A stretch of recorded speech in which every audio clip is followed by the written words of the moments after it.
Hello everybody, it's Al with BobCAD. Today we wanted to talk about some of the basic drawing features the BobCAD software offers, specifically with wireframe. You can draw with points, lines, arcs, and other shapes.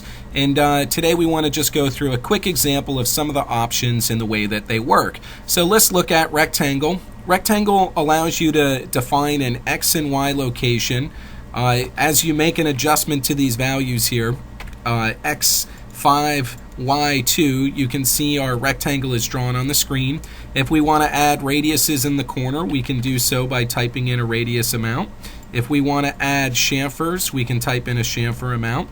And then if we want to add sharp corners, which is the default, you just choose sharp corner.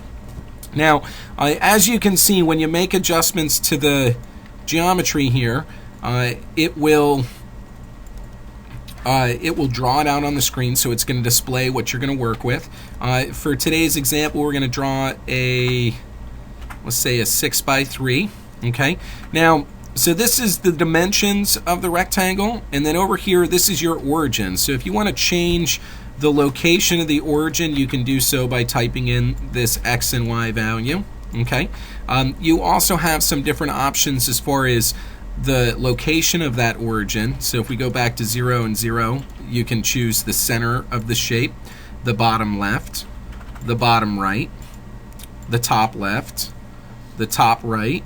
You also have top and bottom, and you also have left and right. Okay, so these are some different options to be able to change the origin location of the rectangle that you're drawing.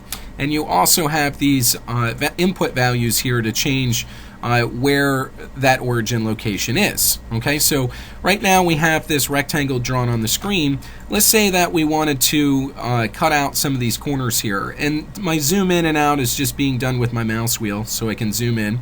So if we want to create a notch on this side over here and a notch on this side over here, we can type in our values for the notch. Okay, so this is a 1 by 1. And then we can pick, instead of entering, because we may not know what that location is, we can pick what that origin is, and then now the software is going to pick up snap points automatically. The middle, the end of a line, 0, 45, 90. If you want to visualize the snap points, you can hold down Shift on your keyboard and then left click on the line or arc, and then the snap points come up, and then that way you can see where you're going to snap to. So we're going to move one there, and then we're going to move one over here, and then once we're done, we're just going to right click and cancel. Okay, so now from here what we want to do is draw some circles. So when you go to arc, you have a couple of options. You have sketch, coordinates, snap, fillet, 3 entities, between 2 points, fit arcs. In this example, we just want to look at the coordinate option first, so we'll go arc coordinates, and this works similar to the rectangle where you can type in a radius amount. So maybe this is a 1-inch radius, and then you can type in its location. Now its location is based off where the crosshairs intersect, so you can make adjustments here as necessary to put that circle in the location that you want. Once it's there, you can choose OK, and then that will create that one. If you want to draw another one, it is a modal command, so you can change the value or use the same value and then be able to draw another one and then choose OK. Alright, so now we've drawn our rectangles, we've drawn some circles. You may want to put a circle at a location that you may not know what this position is here. So it might be difficult for you to calculate that using coordinates. So that's where you can use snap, and you can type in the radius amount. And then now as you move the geometry around the screen, you'll see that the arc will pick up a snap location automatically. In this case, we're going to hold down Shift and left click on the circle so we can see all of our snap locations. Okay, so we'll hold down and we'll put one here. We're going to hold down Shift and then we'll put one here, and then we'll right click and choose cancel. Okay, so now from here, let's draw another rectangle. We're going to go to other rectangle. This one is going to be in X 0.375 times 2. Okay, and then in Y we're going to make this 2.5. And then as far as our origin, we're going to say this is top. And then our pick location, we're going to say is at the top of this radius here. So we'll do one here, okay, and then we're going to say bottom for this one, and then we'll do one right here, and then we'll right click and cancel. So now we've created some shapes on the screen. The next thing we want to look at is some of the trimming options that we have, okay? So when you go to Utilities, which is where all of your editing tools are found, you can go to Trim and Extend, and these are all the trim options that are available. Screen, one entity, two entity, modal, strings, and quick trim, okay?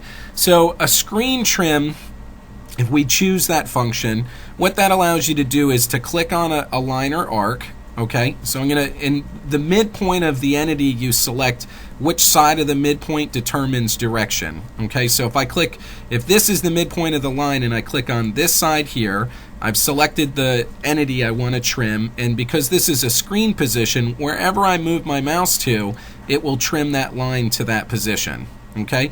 Now if we move back to this side of the line, past the midpoint, and then we move our mouse there, then we can trim that to there. So screen position is a way for you to just extend out a line to some unknown position very easily just by clicking on the entity and the side you want it to trim to, and then where you want it to trim out to or extend out to, okay? When we look at our trim functions, we go trim and extend, we say one entity. What this allows you to do is to click the entity that you want to trim to, and again, this is the side that you want to keep, and then where you want it to trim to, okay? And it does one entity at a time, okay? So that allows you to, if we had two lines intersecting here, so let's trim that out on the screen. So we'll say screen, this one out to here, this one out to there, and then we do trim one entity, and we click on this line to this line. You can see how it only trims one of them, and then if we trim on this one to this one, then it trims the other one, okay? If we undo that and we look at our next trim function, which is trim two entities, what this will do, again, you're clicking on the side that you want to keep.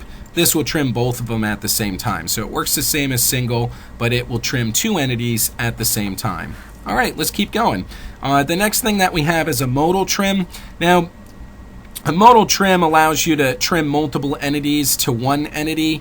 If we go to modal here, now I don't typically use this one often, but I'm going to choose this line down here, and then I should be able to trim all of these rectangles down to that line. Okay, so we chose where we wanted them to trim to, and then we can trim multiple entities down to this line. That's the way the modal one works. I don't use that one very often, but it does have its place. Moving forward, the next one that we have here is strings. This one I'm very fond of. I use this often. Strings allows you to connect through a group of entities and trim them along the path that you're selecting. So you could see how with these notches here, I could just click on the entities in the order or in the path that I want them to follow, and it trims them all at the same time, okay? I use trim strings quite often. I really like that one. In addition, I also like quick trim, and this is probably the most popular. Quick trim is what most people will use most of the time, and what this allows you to do is just click on what you want to delete. So you click on the entities that you want to delete, and they go away. So let me kind of clean up these areas here. So again, I'm just clicking on what I want to delete. Now, in this case here, in this section, I want to get rid of these here. Okay, I want to, let me see, what am I trying to do here? I want to get rid of this, get rid of that. Trim away these sections here. I'm not sure exactly what I was going after here. Hold on a second. Trim these up. Oops. Let me undo that. If you guys make a mistake, you can do undo. You can do redo. You can also do Control Z is an undo. So if you want to use your keyboard, let me see what I was going after here. Trim up these sections here. Trim this up. Trim that up. Yeah, I'm not sure what I wanted to do there, so let me just get rid of the bigger circle and trim up these sections here. All right, there we go. So those are some of the trimming functions and basic drawing features in the BobCAD software. If you guys have any questions or comments, please let me know. Reply back to the Facebook, the YouTube, or whatever thread this video may be posted in. Otherwise, we'll see you in the next video. Thank you so much.